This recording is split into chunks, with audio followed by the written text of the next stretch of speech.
Hola, bienvenidos. Estamos con una nueva entrega del ciclo 2018 del Ladrón del Fuego. En esta ocasión la decimoquinto capítulo de este año. Como siempre, compartiendo la mesa con la escritora Lilian Irigoyen. ¿Qué tal, Lilian? ¿Cómo están? También, como es costumbre, estamos transmitiendo desde la Fundación María Chacos, que alberga nuestro programa, que es auspiciado por la Corporación Navíos, Sociedad Anónima, y por la firma Mare Limitada, representante para Uruguay de la División Sistemas Médicos de General Electric.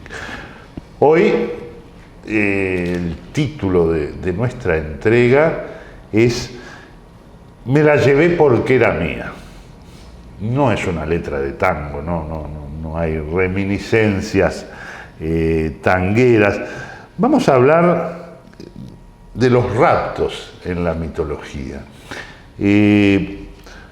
¿Cuántas veces a uno le ha sucedido que paseando por algún jardín, o en algún museo, en algunos lugares amplios, ha visto esculturas, nos hemos encontrado con esculturas que simbolizan raptos de la mitología? Los raptos han sido objeto de múltiples representaciones iconográficas en la historia, no solo a nivel de esculturas, a nivel de pinturas, innumerables músicas.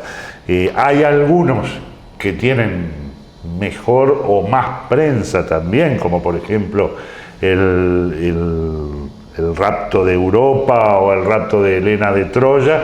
Hay otros muy poco conocidos, más desconocidos, con menos prensa, para decirlo con las mismas letras, como por ejemplo el de Layo a Crisipo, el hijo de Pélope.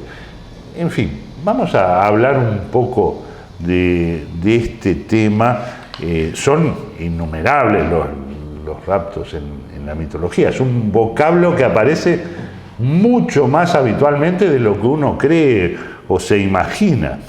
No vamos a hablar de todo ni hacer una mirada exhaustiva. Vamos a tomar algunos ejemplos que incluso yo me tomé el trabajo de buscar en el diccionario de la Real Academia qué significa raptar, cuáles son las definiciones de raptar.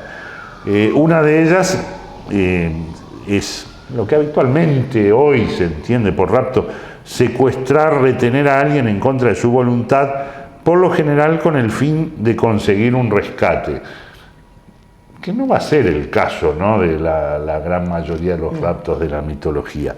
Pero otra de las definiciones, la segunda de las definiciones que hace la Real Academia de raptar, es dicho de un hombre llevarse a una mujer violentamente o con engaño.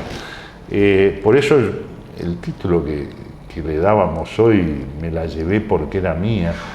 Pero vamos a ver que tampoco es tan así el tema de los raptos en la mitología, que no es solo una cuestión de hombres a mujeres, ¿no?, de hombres raptando a mujeres. ¿Por dónde empezamos, Lilian?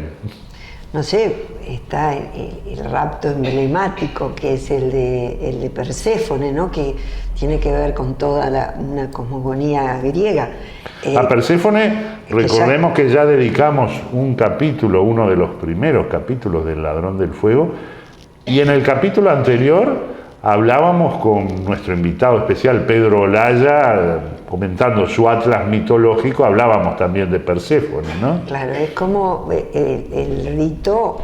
el rapto más conocido y que según a toda esa cabeza helénica daría el origen a las estaciones. Y ese rapto, que ya hemos hablado bastante, es de los más fuertes. Hay muchas también obras y esculturas que lo muestran, ¿no? Después, claro, está también Perséfone, que es raptada por Hades. Que es raptada por Hades, su propio tío, y en confabulación con Zeus permitió su rapto, y que después volvería a la superficie, dando lugar a la primavera, porque es hija de Demeter, la diosa que tiene que ver con los cultivos y con el trigo. Y bueno, en la medida que vuelve con su madre, ese periodo de tiempo que se le permite volver con su madre, nace, florece, es un festejo para su madre, donde florecen las mieses, sería el resurgir de la primavera, las flores festejan, y cuando tiene que volver con su marido Hades, viene el invierno. Muy emblemático y paradigmático, ¿no? Ese rapto. Y sí, y esa obligación de volver, y que justifica el ciclo de esas estaciones, sería por el hecho de que ella comió un grano de granada, o uno, dos o tres, o una granada, eso varían las versiones, y por eso quedó obligada y atada a volver al Hades una parte del tiempo de su vida, ¿no? En algunos dicen la mitad del año, en otros dicen la tercera parte, porque las estaciones en la Grecia antigua no coincidían, en la Hélade, no coincidían exactamente con las estaciones. Acá estamos hablando de un rapto entre dioses. Sí. ¿No? Hades. Sí. Es un dios que rapta a una diosa, ¿no? Un olímpico que rapta a una diosa, y es un hombre raptando a una mujer. Sí, sería el rapto clásico, ¿no? Como el de Zeus a Europa, Boreas a Euritia. Esos son raptos. Estos son diosa a diosa. Bueno, los más comunes son generalmente diosa a mortal, o también de hombre a mujer mortal, ¿no? Los dos. Tenemos también raptos entre mortales, ¿no? Sí, ¿Cuál es el rapto por antonomasia? Sería el de Helena, ¿no? Paris raptando a Helena, que la mitología lo ha tomado, pero sobre todo la literatura, ¿no? Tenemos. Claro, ahí vemos sobre todo la dimensión literaria del mito, ¿no? Pero también, bueno, es un rapto entre mortales que muchos ponen en tela de juicio que haya sido un verdadero rapto, ¿no? Hay versiones, ¿no? Sí, que fue de su agrado, que no, que igual estaba enamorada de él, pero siempre se dice el rapto de Helena, quedó como esa denominación. Los propios trágicos, algunos de ellos en sus obras, cuestionan que nadie escuchó los gritos de Helena, o sea, cuestionan que si fue realmente un rapto o no, pero el hecho, ella después fue rescatada o volvió con su marido, y como volvió con Menelao, como si nada. Pero el rapto no solo implicó amor, pasión, implicó también, no solo se llevaron a Helena, se llevaron los tesoros, ¿no? Y destruyeron Troya, y se llevaron los tesoros y se llevaron esclavos. O sea que implicaría, además no olvidarse que Troya estaba ubicado en un sitio estratégico. Dicen que se pagaba un peaje para pasar. Bueno, puede haber también todo un factor económico de mucho peso, ¿no? Y Helena puede haber sido la excusa, o puede tener un valor simbólico de algo de la cultura griega que llegó a esa parte, o alguna inmigración griega. Vaya a saber, pero el hecho es que volvió Helena y cayó Troya, con todo lo que implica. Bien, también a Helena le hemos dedicado más de un capítulo y hemos hablado de ella en más de una ocasión. Hablamos entonces de un rapto de un dios a una diosa, hablamos de un rapto de un mortal a una mortal. Pero las diosas no se quedaban atrás en los raptos, si bien son menos, pero también, ¿no? No, ahora me estaba acordando de Helena justamente, que toda su familia está basada en raptos, ¿no? Porque no hay que olvidarse que eran hermanos de Cástor y Pólux, que raptaron a sus primas, ¿tá? Y se le da otras hermanas a Helena, a Timandra, a Filonoe y a Clitemnestra. Timandra también fue raptada por un mortal, por Fileo, dice en castigo de que descuidó los ritos de Afrodita. Dice que Afrodita la hizo permitir su rapto, y Fileo, a pesar de que ella estaba casada con otro, la raptó y se la llevó a la isla de Ludovicio. pero quiero decir que también ya vemos que si en esta familia está llena de raptos, de los 6 hermanos, 4 tuvieron que haber con rapto. Claro, había algo como de habitualidad en eso, ¿no? En ese ejercicio, en cierta medida, de la violencia, pero para establecer a veces también hasta relaciones permanentes, ¿no? Sí, porque de ahí se formaron matrimonios que generaron después estirpes famosas. Pero bueno, perdón que te había interrumpido. No, está bien, hace la historia. Pero volvamos a lo que decíamos de que las mujeres, las diosas, el sexo femenino no se quedaba atrás. Por ejemplo, el caso de Eos, sí, ¿no? Que además no raptó una sola vez, ¿no? No, hay una leyenda con respecto a Eos que es la Aurora, ¿no? Que en la Ilíada se conoce como la de rosados dedos cuando hablan de ella. Pero digo, se dice que tuvo un amorío con Ares, el dios de la guerra. Y bueno, Afrodita, celosa, porque Afrodita también se decía que fue amante de Ares, la condenó a vivir eternamente enamorada. Y bueno, enamorada como estaba, se enamoró de varios mortales. Esta diosa Eos, que era hermana de Selene, la luna, ¿no? Selenita, Selene, la luna, y de Helios, heliocéntrica, ¿no? El sol. Que pertenece a una generación anterior de dioses, descendía de titanes, de los titanes, de Tía y Perión. Esta mujer que se casó con Astreo, que también es de la generación de los titanes, Astreo, que significa estrella, ¿no? Fue madre de los vientos, y según algunas versiones. Y sí, raptó, se enamoró. Por lo menos los más famosos son 3 mortales. Uno de ellos es Orión, que después fue divinizado, fue transformado en lo que se llamaría astralización, ¿no? En la constelación de Orión. De Orión, sí. Y lo raptó, se enamoró de él, era un hombre. Tiene toda una historia, Orión, más compleja, que no podemos desarrollar acá, pero que bueno, se enamoró, lo raptó. Era un hijo de Poseidón, Orión, y se lo llevó a la isla de Delos. Según parece, no le fue muy fiel Orión porque pretendió violar a Artemisa, según algunas versiones, según otras versiones, a Opis, que era una de las doncellas del séquito de Artemisa. Sea como fuera, la versión más común es que trató de violar a Artemisa, la diosa, ¿no? Hija de Leto, que vivía y gustaba estar en Delos.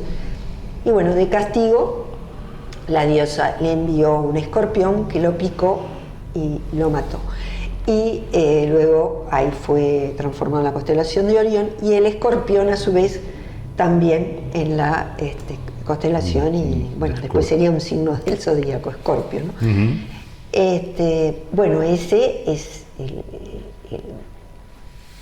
el más conocido. Después dice que también raptó a Céfalo, cabeza, ¿no? Céfalo, que era según algunos descendiente de la casa de Atenas, según otros de Decaulión y Pirra, ¿no? Que sería el primer hombre y la primera mujer.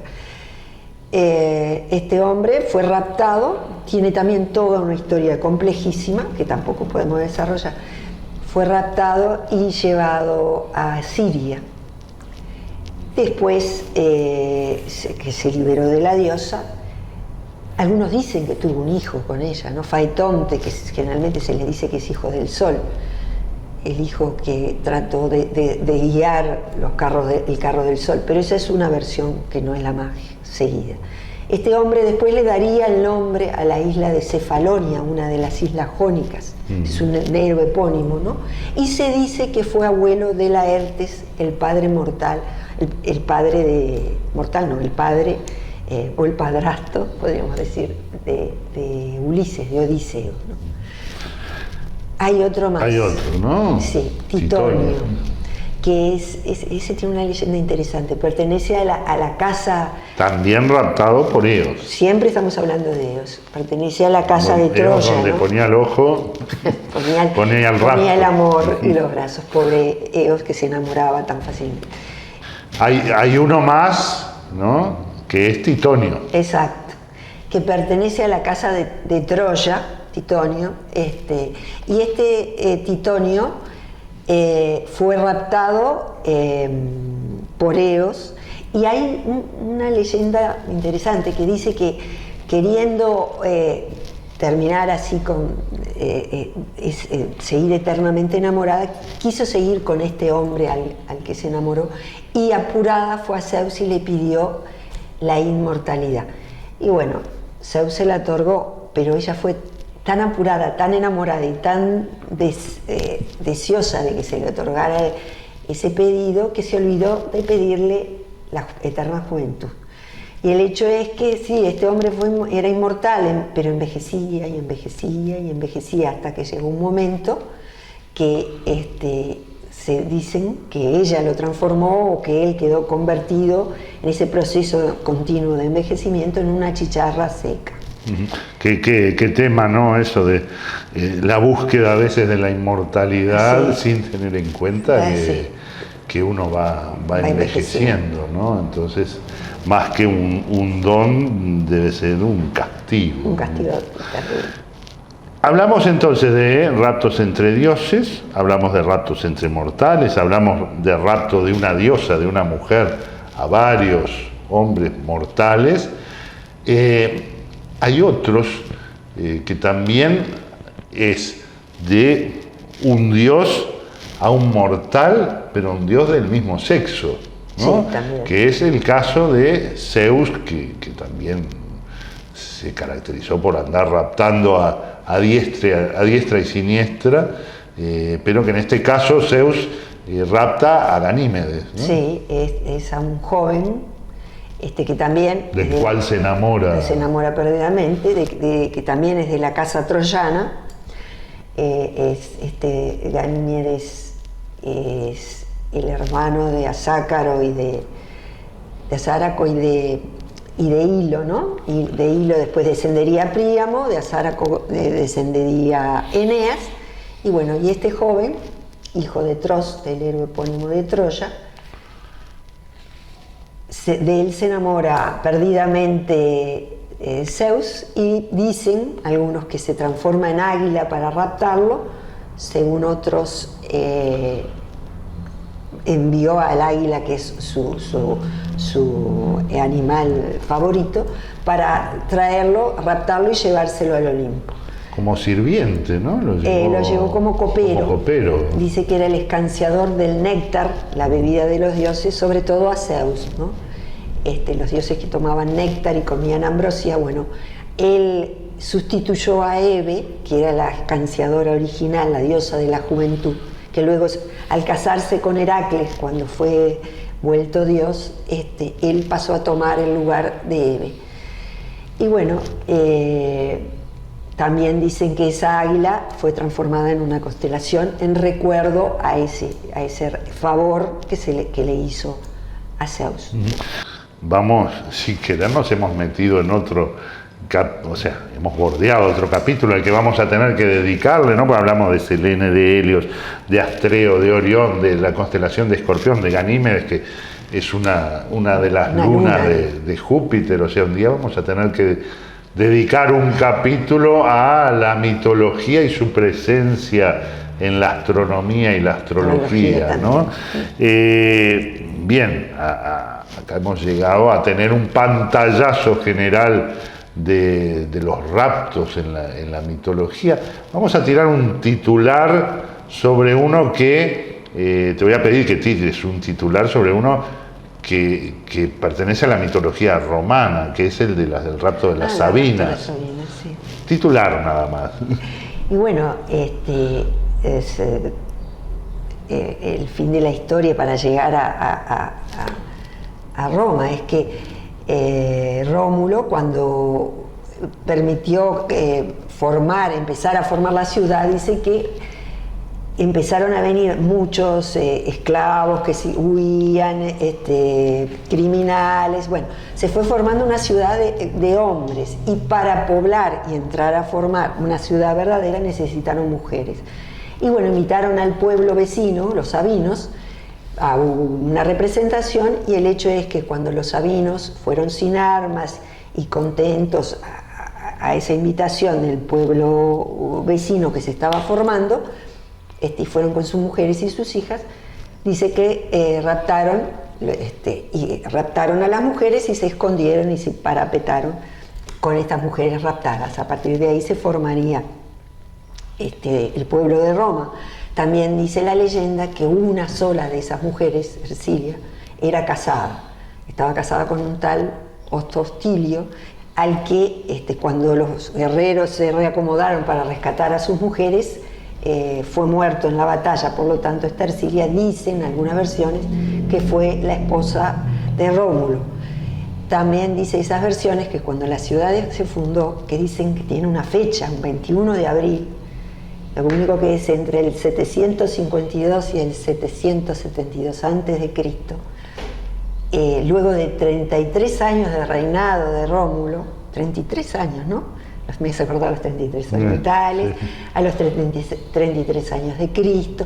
Bueno, después de 33 años que reinó Rómulo, fue en una pasada de lista de la caballería, dice que una tormenta lo elevó y se lo llevó al cielo, donde fue divinizado como el dios Quirino, y esta mujer Ercilia, divinizada también como esposa de este dios, Hora Quirina.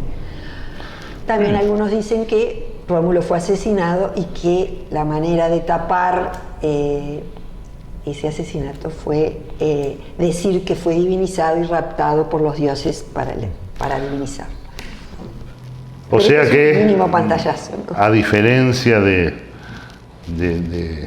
lo que estamos acostumbrados de vernos, creernos hechos a imagen y semejanza de algún dios, en la mitología lo que vemos son dioses a entera imagen y semejanza de los mortales, ¿no? O sea, son construcciones a veces un poco exageradas, ¿o no? Pero de la vida cotidiana. Querría poner, no dejar de lado que lo nombraste a Layo. Layo, que es el padre de Edipo, que después la literatura y la tragedia se ocupó de Edipo muy fuertemente, ¿no? Pues es un tema, inclusive en la psicología, el complejo de Edipo. Pero quiero decir, en la psicología actual, Layo se enamoró de un hombre también, Crisipo, que tenía que ver con la familia de Pélope, y cuando fue exiliado de Tebas y se refugió en la familia de Pélope, raptó a un hermano, a un tío de Agamenón y Menelao, a Crisipo. Y se dice que Layo fue el primer hombre mortal que se enamoró de un hombre y lo raptó. Hay también una parte de la leyenda que dice que Pélope, el padre del hijo raptado, lo maldijo, y de ahí vendría todo el problema, todo lo que pasó con Edipo, que mataría a su padre y se casaría con su madre. Maldijo su descendencia, o sea, maldijo para que no tuviera descendencia, y como él aún así, a pesar de la maldición, sucedió todo lo que le sucedió a Edipo. Solo eso quería agregar. Bien. Bueno, llegamos entonces así al final de una nueva entrega. Volvemos a agradecer a la Fundación María Chacos, en cuyas instalaciones grabamos este programa, a nuestros auspiciantes, Corporación Navíos y Mare Limitada. Les reiteramos que pueden comunicarse con nosotros a través del correo electrónico delfuegoelladrón@gmail.com. Les vamos a dejar hoy un pequeño bonus track que son algunas reproducciones de pinturas donde aparecen raptos famosos de la mitología, pinturas realizadas también por raptos famosos pintados por artistas famosos. Y agradecemos como siempre a Lilian por todo lo que nos ha brindado. Muchas gracias. Hasta la vuelta, gracias.